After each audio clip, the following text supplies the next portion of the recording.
मेरा पहला सवाल अंशुमन आपसे ये है कि जब आप बीआईपीएल नहीं खेले थे, बिल्कुल, तो क्या बीआईपीएल को जाते थे? बहुत अच्छा क्वेश्चन है आपका।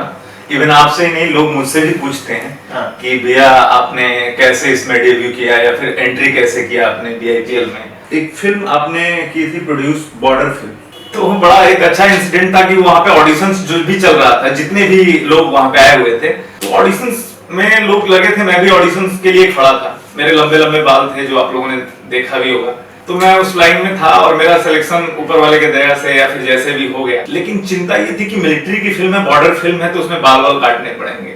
एंड मेरा एक सीरियल चल रहा था उस टाइम पे, तो कंटिन्यूटी थी उसमें, तो मैं कटवाना भी नहीं चाह रहा था और इस फिल्म को छोड़ना भी नहीं चाह रहा था। तभी मिस्टर प्रवेश भाई का एंट्री होता है और उन्होंने बोला कि क्या हुआ, तो मैंने बहुत कंफ्यूज था। जो उसके डायरेक्टर थे वो मेरे को बड़े स्ट्रिक्ट रूल, जो उनके असिस्ट थे वो लोग भी मेरे को बड़ा तामझाम सिखा रहे थे, ये करना पड़ेगा वो करना पड़ेगा। इन्होंने बोला कोई बात नहीं, मैं बताता हूँ क्या करना पड़ेगा। इसके बाल बड़े हैं तो इसको पगड़ी पहना दो, इसके दाढ़ी बड़े हैं इसको सरदार बना दो। भाई मैंने बोला भाई तुमने मेरे को बचा लिया। तो फिर उसके बाद हुआ कि इनका जो प्रोडक्शन हाउस था वो काफी लंबा चौड़ा, तो उसमें ना कुछ स्टोर में सामान भी रखा हुआ था, तो एक लाइन से कुछ किड बैग्स, बैट, मतलब 10-15 बैट, किड बैग ऐसा सजा के रखे हुए हैं। तो मैंने कहा भाई ये क्या चीज है, ये क्रिकेट, मतलब क्रिकेट के ऊपर भी फिल्म बन चुकी होगी। तो मैंने पूछा कि भाई ये किस चीज के लिए, तो इन्होंने बोला हम लोग क्रिकेट खेलते हैं। तकरीबन 16 तारीख था उस दिन, 16 डेट था, मुझे बड़े अच्छे से याद है। तो इन्होंने बोला कि आप आ जाओ, सैटरडे का टाइम है और हम लोग मैक्सिमम टाइम वेडनेसडे को मैच खेलते हैं। मुझे बहुत अच्छे से याद है। मैं फिर उस टाइम में मैं रहता था नायगांव में मेरी शूटिंग होती थी, वहां से मैं ट्रेन पकड़ा। मैंने कहा पक्का आऊंगा, बस डेट बता दो। और इनका इतना हिम्मत नहीं था मेरे पास कि मैं डेब्यू तो अभी दूर की बात है, अभी सिलेक्शन भी हुआ है या नहीं हुआ है मुझे नहीं पता। जाके आप एज ए परफॉर्मर बहुत अच्छे हो, बहुत एज ए अच्छे आर्टिस्ट हो और बहुत अच्छे आप क्रिकेटर हो, लेकिन जिस चीज के लिए जा रहे हो पहली बार उस ग्राउंड में, मतलब अच्छे नाम। मैं आपसे बीच में एक लाइन जोड़ देता हूँ कि बेसिकली मैं जब सीसीएल का नहीं, बिग बॉस में मैंने एक चीज देखा था कि विक्रांत सिंह राजपूत कोई लड़का गया हुआ है और उसकी शादी ऐसे वैसे, तो मैंने फिर उनके बारे में सर्च किया, तो कुछ सीसीएल का मैचेस वगैरह देखा था मैंने। तो उसमें फिर बाद में पता चला कि इसमें मनोज तिवारी, दिनेश लाल यादव, प्रवेश लाल यादव, आदित्य ओझा, समथिंग ऐसे नाम है इन लोगों के बारे में। मतलब थोड़ा बहुत फिर मैंने जानकारी निकालना शुरू कर दिया। उसने देखा कि बाबा यानी मेरे विक्रांत बड़े भाई, उन्होंने आउट करके पूरा अपने 7 नंबर जर्सी को ऐसे कुछ कर रहे थे। फिर मैंने सोचा यार कि ये सारे लोग जो है ना मेरे को मिलेंगे इस मैच में जाऊंगा और बड़े इंटरेस्टिंग के साथ। इवन मैंने दिनेश लाल यादव, बहुत बड़ा नाम है, मतलब मेरे लिए तो बहुत बड़ा नाम है, और जिस फिल्म को मैं बॉर्डर फिल्म करने जा रहा था, मैं सबको बताना चाहूंगा एक बहुत जबरदस्त मोमेंट है कि जब मैं उस टाइम पे प्रवेश भाई से मैंने बात किया कि मुझे ये मैच खेलना है, उन्होंने बोला 16 तारीख को मैच तुम आ जाना और टाइम पे आना। बहुत एक रूडली मैसेज था मेरे लिए। तो मेरी कमी है कि मैं हर जगह थोड़ा सा लेट पहुंचता हूँ, लेकिन उस दिन भाई साहब नायगांव से लेके और यहाँ तक आने में मैंने कुछ भी नॉलेज नहीं है, फास्ट कौन सी ट्रेन होती है, स्लो कौन सी ट्रेन होती है। प्रवेश भाई को बोला मेरे को एक टी शर्ट लेके आ जाना, ये लेके आ जाना, मेरे पास नहीं है। हुआ ये कि इन्होंने मेरे को रवि किशन की जर्सी दी पहली, ये लो, और कैसे आया हूँ, बहुत लंबा ट्रेवल हो जाएगा, लेकिन मेरा स्ट्रगल मुझे पता है कि मैं उस मैच को छोड़ना नहीं चाह रहा था। तो मैं आया तो प्रवेश भाई ने बोला कि ये लो, और मेरी टीम आज कंप्लीट नहीं है। तो मैं जिसको मैसेज किया था विक्रांत सिंह राजपूत, वो नहीं थे। फिर मेरे को बताया कि आदित्य ओझा का मैंने उसी टाइम पे YouTube पे चेक किया, वो बंदे ने छक्के ये वो मार मुर के, फिर इनका मैच देखा, एक मैच में कुछ 70 समथिंग ऐसे कुछ करके।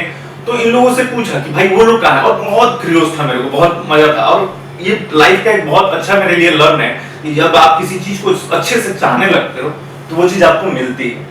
तो बहुत बड़ा चाह नहीं था, लेकिन उस मैच में मेरा डेस्टिनी देखो कि मैं मैच कभी खेलता था और मुंबई में शिफ्ट होने से पहले सोचता था कि मैं दिल्ली में मैच खेल लेता हूँ, यहाँ पे कहाँ से मैचेस मिलेंगे मेरे को। और प्रवेश भाई जब आपने बोला कि भाई आप आउट होकर आ गए थे किसी से, तो हमारा एनसीसी से या समथिंग ऐसा पहला मैच था मेरे लाइफ का, तो आपने बोला कि कब कितने नंबर पे जाते हो। मैंने बोला भाई वही सी एटीट्यूड में कि आप जब भेज दो। फिर मेरे पास बैट नहीं था, तो प्रदीप भाई जो कि इनके आपको असिस्ट करते थे, उन्होंने मेरे को पैड दिया, पैड पहना और अपना समथिंग तैयार हुआ।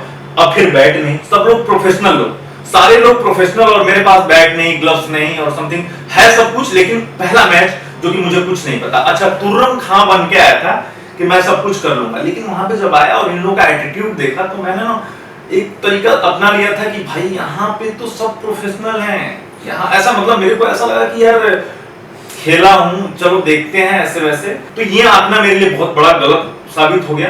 असगर भाई उसमें थे, प्रवेश भाई थे, अजय यादव, समथिंग कुणाल, इमरान भाई।